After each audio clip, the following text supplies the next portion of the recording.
అండి ఈరోజైతే బెండకాయ మొటిక్కాయ రెండు కలిపి పప్పు చేస్తాం.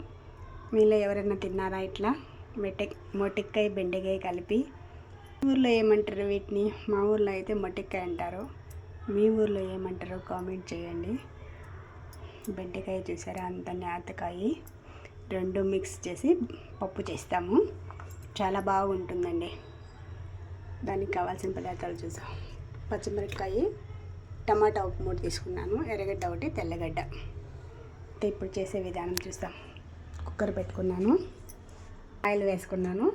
ఇప్పుడు బెండకాయ మొటిక్కాయ రెండు వేసుకునేస్తాం. ఇప్పుడైతే రెండు వేసి మిక్స్ చేసుకోవాలన్నమాట.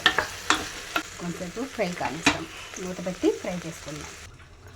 ఇందాకైతే చింతపండు చూపించడం మర్చిపోయినాను. కొంచెం చింతపండు కానీ తీసుకున్నాను. మిరపకాయలు కూడా వేసేసుకున్నాం.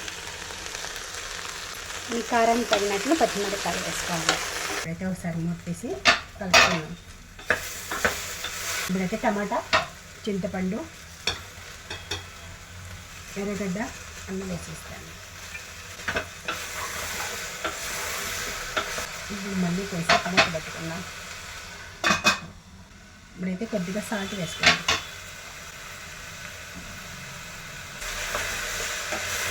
భలే బాగుంటుంది ఫ్రెండ్స్. ఇది మాత్రం పప్పు సూపర్గా ఉంటుంది. నాకైతే బాగా ఇష్టమవుతుంది.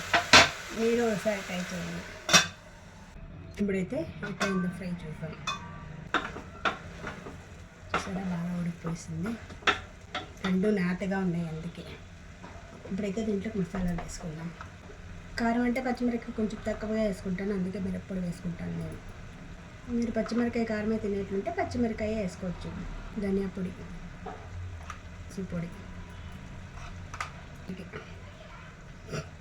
కల్లుప్పు అప్పుడు వేసాం కదా, చూసుకొని వేసుకోవాలి. ఇప్పుడైతే తగినంత వాటర్ వేసుకొస్తాం.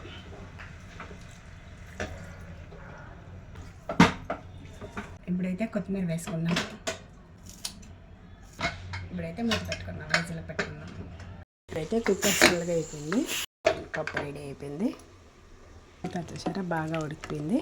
దీంట్లో నీళ్ళంతా పంపేసుకొని రుద్దేసుకుందాం. ఇప్పుడైతే పప్పు రుద్దేసినాను, పప్పు రెడీ అయిపోయింది. ఇప్పుడైతే తర్వాత పెట్టుకుందాం పప్పుకి. ఇప్పుడైతే స్టవ్ మీద పెట్టుకున్న పెనము, ఆయిల్ అయితే వేసుకుంటాను. కాసులు అయితే చుట్టుపక్కల ఉంటుంది, తెల్లగడ్డ వేస్తాను. ఇప్పుడైతే ఎండుమిరపకాయలు రెండు వేస్తాను, పువ్వు వేస్తాను. ఇప్పుడైతే కరివేపాకు, ఇప్పుడైతే పక్కలకి వేసేస్తాను. ఇప్పుడైతే పప్పు రెడీ అయిపోయింది. మీరు ఒకసారి ట్రై చేయండి. ఇలా మీకు ఎలా కుదిరిందో కామెంట్ చేయండి. చాలా బాగుంటుంది ఫ్రెండ్స్, ట్రై చేయండి ఫ్రెండ్స్. Okay friends, bye.